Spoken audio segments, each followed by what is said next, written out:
One tree can make 1 million matchsticks, but one matchstick can burn 1 million trees. Moral of the story, one negative thought can burn all positive thoughts. ఒక్క negative thought అంట ఉన్న positive thoughts అన్నిటినీ burn చేసి మంటల్లో call చేసి చితి పెట్టేసే శక్తి దేనికుంది? ఒక్క negative థాట్కు ఉంది. సో నేను బాగుపడగలనా, నేను మాట్లాడగలనా, నేను చేయగలనా, నాకు రాదు, నాకు చేత కాదు, ఇలాంటి నెగిటివ్ థాట్స్ అన్నిటినీ పక్కన పెట్టేయండి.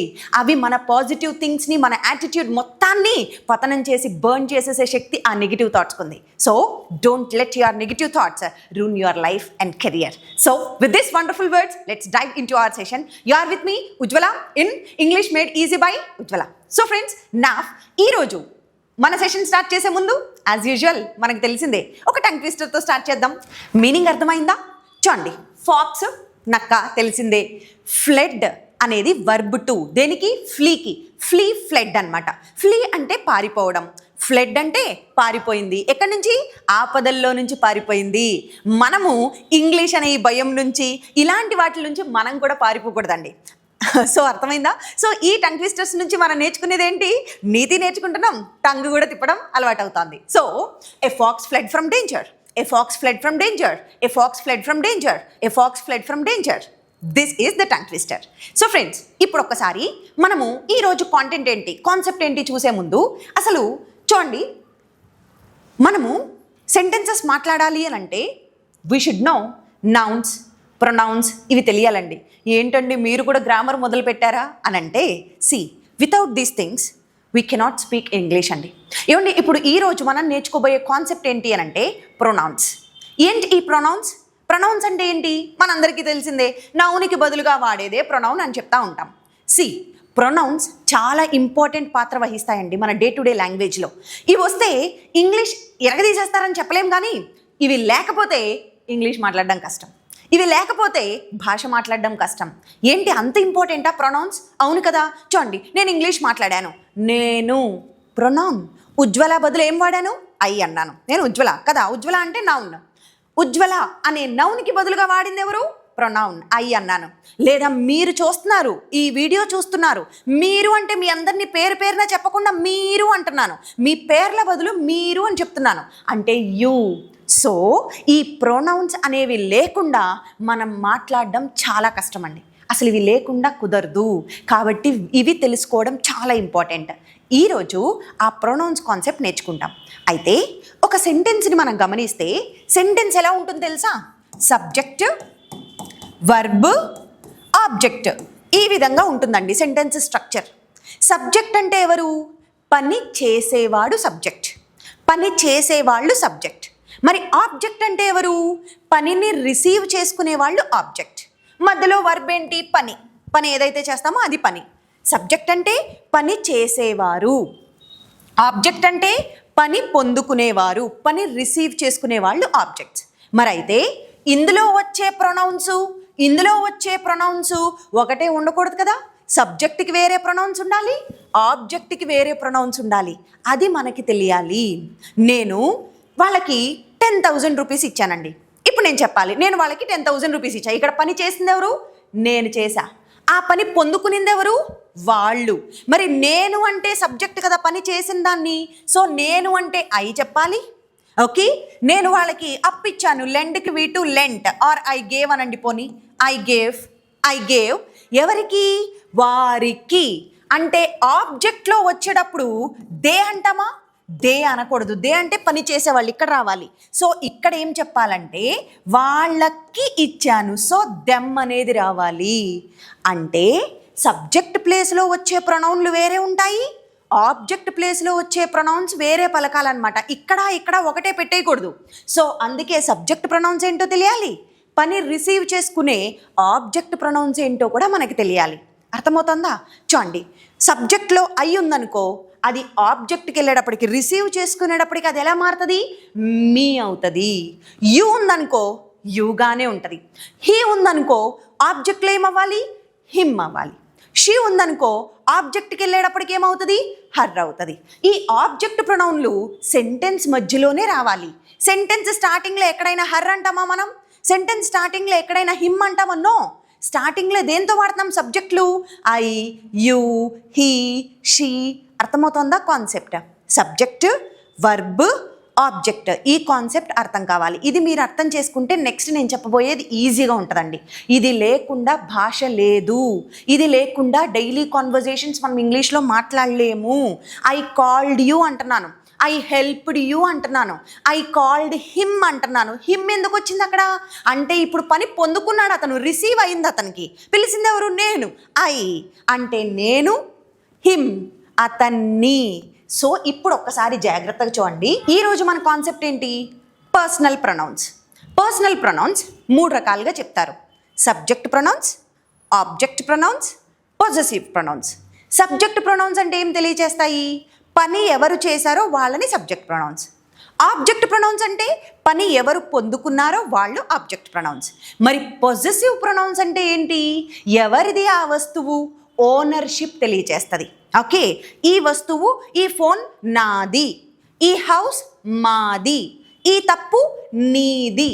అంటే ఎవరి యొక్క అంటే వాళ్ళ యొక్క, మన యొక్క, అతని యొక్క అని పెత్తనం, ఓనర్షిప్, పొజెషన్ తెలియచేసే వాటిని పొజెసివ్ ప్రొనౌన్స్ అంటాం.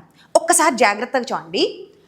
ఐ అంటే నేను మాట్లాడాను, నేను టీచ్ చేశాను, పని నేను కదా చేశాను. సో ఇవన్నీ వస్తాయి. ఐ, యు, హీ, షీ ఇవన్నీ మనకు తెలుసండి, రోజు చూస్తున్నాం. ఇప్పుడు ఐ ఆబ్జెక్ట్లోకి వెళ్ళేటప్పటికి ఏం మారాలి? నన్ను తిట్టారు, నన్ను అడిగారు. సో ఇట్లా ఇప్పుడు ఏం చెప్తాము? నన్ను. They scolded me. నన్ను తిట్టారంటే మీ వస్తాను చూడండి ఇక్కడ. ఓకే, సో మరి అజ్ అంటే మనల్ని, యు అంటే నిన్ను లేదా నీకు, మిమ్మల్ని లేదా మీకు, హిమ్ అంటే అతనిని, అతనికి అనే తెలుగు మీనింగ్స్ వస్తాయి. హర్ అంటే ఆమెని, ఆమెకి, ఇట్ అంటే దానిని, దానికి, దెమ్ అంటే వారిని, వారికి. ఇప్పుడు పెత్తనం చెప్తోంది, అథారిటీ తెలియజేస్తుంది చూడండి, ఓనర్షిప్ చెప్తోంది.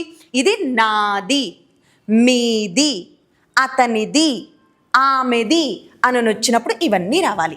ఇప్పుడు మెల్లగా ఒక్కొక్క దానికి ఎగ్జాంపుల్స్ చూస్తూ వెళ్దాం, మీకు క్లియర్గా అర్థమవుతుంది. Okay, so I have given multiple examples over here. Let's see them. ఒకసారి వాటిని చూద్దాం చూడండి.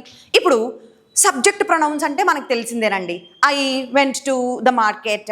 Okay, I asked you, I help them. Okay, I can speak in English, I can teach, I want to teach. ఇలాంటివన్నీ మనకు తెలుసు. I, you, he, she ఇవన్నీ చెప్తూ రోజు నేర్చుకుంటున్నాం. సబ్జెక్ట్ ప్రొనౌన్స్ మనకు వచ్చినవే. అయితే ఇక్కడ నేర్చుకోవాల్సిన మెయిన్ థింగ్ ఏంటి? సబ్జెక్ట్ ప్రొనౌన్స్ పెద్ద ఏం లేదండి, మీకు బాగా వచ్చు. మరి దాంట్లో నేర్చుకోవాల్సింది ఏంటో చెప్తాను చూడండి. అందులో మనం చేసే మిస్టేక్స్ తెలుసుకోవాలి. చాలాసార్లు మనం ఏమంటాము? నేను, మా ఫ్యామిలీ మెంబర్స్ అందరం కలిసి ఒక ఫంక్షన్కి వెళ్ళామండి అంటాం. నేను, నా ఫ్యామిలీ అంటే మనం అందరం చేస్తున్న మిస్టేక్. చాలామంది ఇక్కడ మిస్టేక్ చేస్తారు. ఏమని? My family and me went to a function అంటాం. మై ఫ్యామిలీ అండ్ మీ ఎందుకు? పని చేసిన వాళ్ళు ఎవరు ఇక్కడ? పని చేసిన వాడు సబ్జెక్ట్. పని చేసిన వాళ్ళు ఎవరెవరు? మా ఫ్యామిలీ, నేను. అలాంటప్పుడు my family and subject pronoun I రావాలి కదా. మీ అంటే ఆబ్జెక్ట్ అవుతుంది కదా. సో మనం ఏం చేస్తున్నాము? సబ్జెక్ట్ ప్లేస్లో ఆబ్జెక్ట్ పెట్టేస్తున్నాం. ఓకే, సో చూడండి, నేను ఇప్పుడు ఇక్కడ ఒక ఎగ్జాంపుల్ రాశాను. My friend and me went to a movie. నేను, నా ఫ్రెండ్ మూవీకి వెళ్ళాం. ఇప్పుడు పని చేసింది ఎవరు? ఇద్దరం చేసాం, నా ఫ్రెండు, నేను. ఇప్పుడు మై ఫ్రెండ్ బాగానే ఉంది, మరి మీ అని ఎందుకు పెడుతున్నాం? చాలామంది చేస్తున్న తప్పు ఇక్కడ మీ అని చెప్తా ఉంటాం. అక్కడ రావాల్సింది మీ కాదు, ఐ. ఇది కామన్గా కమిట్ చేసే ఎర్రర్. సో ఇప్పుడు చూడండి, Sunil and me work together కాదు, Sunil and I work together. మేమిద్దరం కలిసి పని చేస్తాం. He and she are singing together. మనం ఇక్కడ తెలియక ఏమనేస్తూ ఉంటాం? He and her, okay, him and she ఇట్లాంటి మార్చి వాడుతూ ఉంటాం కదా. ఇవి తప్పు జరగకూడదు. పని చేసే వాళ్ళకి ఎప్పుడు కూడా I, you, he, she, they, we ఇవే చెప్పాలి. Okay, he and she are singing together. You should know them, very important. ఎవరెవరు పాడుతున్నారంటే వాళ్ళిద్దరు కలిసి పాడుతున్నారండి. ఎవరెవరు? He and she. Next, the children and I are going to the park. నేను, పిల్లలం అందరం కలిసి పార్క్కి వెళ్తున్నాం. ఇప్పుడు ఏం చెప్తాను? ద చిల్డ్రన్ అండ్ మీ అనేస్తాం గౌకున. అలా అనకూడదు. The children and I are going to the park. This is how you have to give. అయితే సబ్జెక్ట్ ప్రొనౌన్స్లో మనం చేసే ఫస్ట్ మిస్టేక్ ఏంటి? ఐ దగ్గర తప్పు చెప్తున్నాం. అయ్యనే కాదు, అన్ని సబ్జెక్ట్స్ విషయంలో తప్పు చెప్తాం. And second common mistake, second కామన్గా మనం చేస్తున్న మిస్టేక్ ఈ విషయంలో చేస్తాం. చూడండి, ఈ విషయంలో చేస్తూ ఉంటాం. ఏమనంటే, మీకు ఎవరు ఇచ్చారండి పెన్ అంటే నేను ఇచ్చాను, నేనే ఆ పెన్ ఇచ్చింది మీకు. ఇలా నేను అని నన్ను నేను నొక్కి చెప్తున్నాను అంటే పని చేసిన వాళ్ళ గురించి స్ట్రెస్ చేసి చెప్పాలి అక్కడ. అప్పుడు ఎంఫసైజ్ చేసి చెప్తున్నప్పుడు నేనేమంటాను, నేనే ఆ పెన్ ఇచ్చిందండి, it's me who gave you that pen అనకూడదు, ఇట్స్ మీ అనేస్తాం. ఈవెన్ ఇంగ్లీష్ మూవీస్ చూసినా, బుక్స్ ఎక్కడైనా అక్కడక్కడ మనం చూసినప్పుడు చాలా సందర్భాల్లో ఏమంటున్నారంటే it's me who gave you that pen అంటాం. స్పోకెన్లో చల్తా హై, స్పోకెన్లో ఓకేనండి, కొంచెం ఓకే అలా వాడచ్చు. But when it comes to writing, exams విషయంలో కానీ రిటర్న్ ఇంగ్లీష్లో కానీ అలా యూజ్ చేయకూడదు. అంటే పని చేసింది ఎవరు? నేనే అని చెప్తున్నాను, నొక్కి చెప్పాల్సి వస్తుంది. ఇప్పుడు నేనే, it's I who gave you the pen. ఆ పెన్ మీకు ఇచ్చింది నేనే అని ఇలా చెప్పాలనుకో, ఇట్స్ ఐ. ఓకే, అప్పుడు మనం ఇట్స్ మీ అంటున్నాము, దట్స్ రాంగ్. ఇట్స్ మీ కాదు, ఇట్స్ ఐ. ఒకవేళ మీ ఎక్కడైనా స్పోకెన్లో మీకు వినిపిస్తే నో ప్రాబ్లం, అలా మాట్లాడచ్చు. స్పోకెన్లో ఇట్స్ ఓకే, బట్ రాసేటప్పుడు జాగ్రత్త. కాంపిటేటివ్ ఎగ్జామ్స్లో జాగ్రత్త, గ్రామర్ పరంగా జాగ్రత్త. అక్కడ ఏం చెప్పాలి? ఐ చెప్పాలి. అలాంటి ఎగ్జాంపుల్స్ ఇక్కడ రాసాను చూడండి. It is I who made the call. ఎవరు కాల్ చేసింది? నేనే నొక్కి చెప్తున్నాను, నేను కాల్ చేసింది. It's I who made you call. మీకు కాల్ చేసింది నేనే. Okay, next, it was him who won the prize. ఎవరికి వచ్చిందండి ప్రైజ్? అతనికా అంటే అతనికి వచ్చింది ప్రైజ్ అని చెప్పాలి, నొక్కి చెప్తున్నాం అతనికి. అప్పుడు ఏమనాలి? ఇట్స్ హిమ్ అని అనేస్తాం. స్పోకెన్లో ఓకే, బట్ గ్రామర్లో వచ్చినప్పుడు ఏమనాలి? It was he who won the prize. Next, మనమే రెస్పాన్సిబుల్గా ఉండాలి. ఎవరు ఉండాలండి రెస్పాన్సిబుల్గా? మనమే కదా. మనమే అంటే నొక్కి చెప్తున్నాను, మనమే కదా ఉండాల్సింది అని. ఇట్ ఈస్ అస్ ప్లేస్లో మనం మామూలుగా అస్ అనేది ఇంగ్లీష్లో స్పోకెన్లో మాట్లాడేస్తున్నాం. రాసేటప్పుడు it is we who are responsible. ఎవరు బాధ్యత దీనికి? మనము అని ఇలా ఎంఫసైజ్ చేసి నొక్కి చెప్తున్నప్పుడు ఏమనాలి? It is we, it is us కాదు. అక్కడ స్పోకెన్లో ఒకవేళ ఎక్కడైనా ఎవరైనా మాట్లాడుతుంటే ఓకే, స్పోకెన్ కాబట్టి మాట్లాడేస్తున్నారు, బట్ రిటర్న్లో నేను ఈ పని చేయకూడదు అని మీకు గుర్తుండాలి.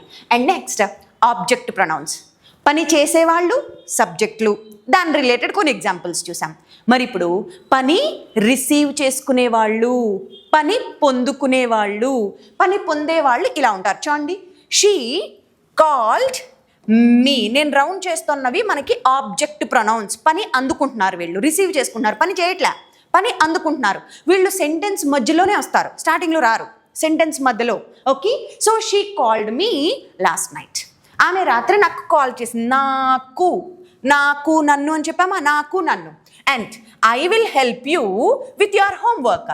ఐ విల్ హెల్ప్ మీకు లేదా నీకు నేను హెల్ప్ చేస్తా. వి సా హిమ్. అతన్ని చూసాం. మార్కెట్ దగ్గర మేము అతన్ని చూసామంటే వి సా హిమ్. అతన్ని సెంటెన్స్ మధ్యలో వస్తే హీ రాకూడదు, హిమ్ అనాలి. Next, I returned it to my friend. దాన్ని నా ఫ్రెండ్కి ఇచ్చేసాను నేను. This gift is for you. ఇప్పుడు ఇక్కడ మీకు కిటుకు ఏంటంటే చూడండి ఒకసారి, ఇది గమనించండి. తెలుగులో ఆబ్జెక్ట్ ప్రొనౌన్స్ విషయానికి వచ్చేటప్పటికి యు అంటే నీకు, నిన్ను అని అనేస్తున్నాం. కానీ దాని ముందర పెట్టే ప్రిపోజిషన్ చూసారా, ఆ ప్రిపోజిషన్ బట్టి ఒక్కొక్కసారి మీనింగ్ మారిద్ది. ప్రతిసారి నిన్ను నీకుయే రాదండి. ఓకే, అతన్ని అతనికి, ఆమెని ఆమెకి ఇలా ఫిక్స్ అయిపోవద్దు. దాని ముందర వచ్చే ప్రిపోజిషన్ బట్టి ఒక్కొక్కసారి మీనింగ్స్ మారుతాయి. అంటే ఇప్పుడు ఇక్కడ ఫర్ అనే ప్రిపోజిషన్ వచ్చింది కదా, ఫర్ అంటే కొరకు అని మనకు తెలుసు కదా.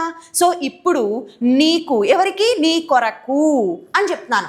This gift is for you. ఇది నీకే, నీ కొరకే ఈ gift. Next, he sat beside her. ఆమె పక్కన కూర్చున్నాడు.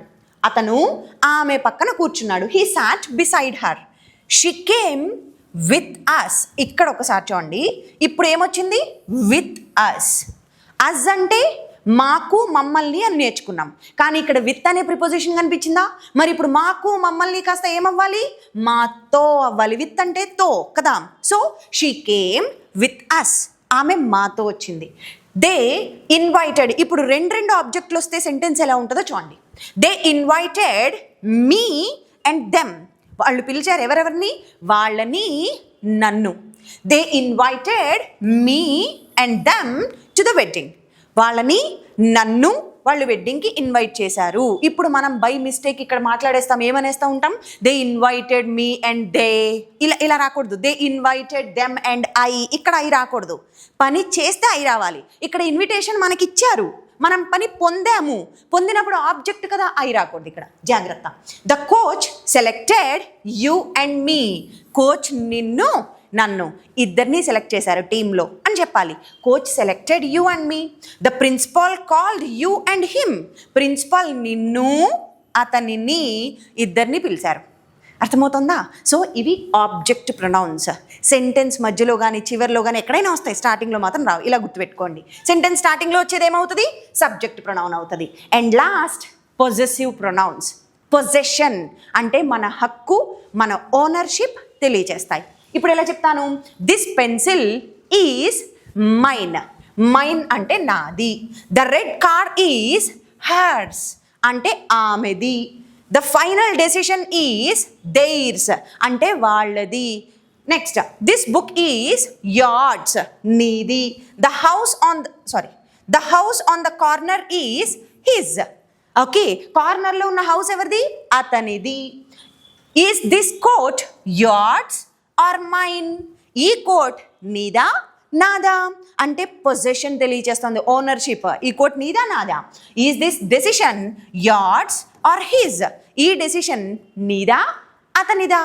ఇక్కడ చాలామంది చేసే ఎర్రర్ ఎక్కడొస్తా చెప్పనా? ఎపోస్ట్రాఫ్ పెడతా ఉంటామండి, దెయిర్స్ అని. తప్పు. మనం పొజిషన్ తెలియచేస్తున్నాం. సో దెయిర్స్ అనే దానికి ఎపోస్ట్రాఫ్ ఉండదు ఇక్కడ. నెక్స్ట్, హర్స్ దగ్గర ఎపోస్ట్రాఫ్ ఉండదు, హిజ్ దగ్గర, ఇట్లాంటి వాటికి ఎపోస్ట్రాఫ్స్ ఉండకూడదు. రాసేటప్పుడు జాగ్రత్తగా గమనించండి. This is the common mistake. ఇక్కడ ఒకటి మళ్ళీ మేక్ చేస్తూ ఉంటాము. So be cautious. And so this is about possessive pronouns. ఇవి మన పొజెసివ్ ప్రొనౌన్స్ గురించి. ఇప్పుడు ఏం చేద్దామనంటే, నేర్చుకున్నారు కదా, చూడండి. నేను పని చేసేవాళ్ళు ఐ, యూ, హీ, షీ.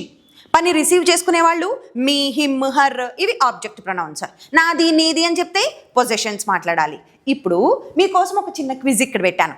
నేను ఇక్కడ కొన్ని సెంటెన్సెస్ రాసి పెట్టాను. సో అక్కడ ఉన్న డాష్లో ఏం రావాలి అనేది మీరు నెంబర్ వేసి అక్కడ ఏం ఆన్సర్ వస్తుందో ఒకసారి ట్రై చేయండి. ఓకే, మీ ఆన్సర్స్ నాకు కమెంట్ సెక్షన్లో తెలియచేయండి. లెట్ మీ చెక్ మీకు ఎంతవరకు అర్థమైంది అనేది. మళ్ళీ ఒక్కసారి చెప్తున్నానండి, ఇది చాలా చాలా చాలా important. It might appear tough. అయ్యో ఏంటి ఇట్లుంది ఎన్నీనా అని అనిపిస్తుంది. But I try to make it as simple as possible.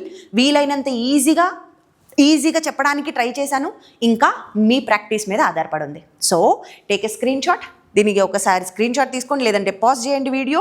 వీటన్నిటికీ నాకు ఆన్సర్స్ కమెంట్ సెక్షన్లో తెలియజేయండి. మీకు ఎంతవరకు అర్థమైందో చూద్దాం. సో ప్రొనౌన్స్ అనేది చిన్న కాన్సెప్ట్ ఏం కాదండి, చాలా వాస్ట్ కాన్సెప్ట్.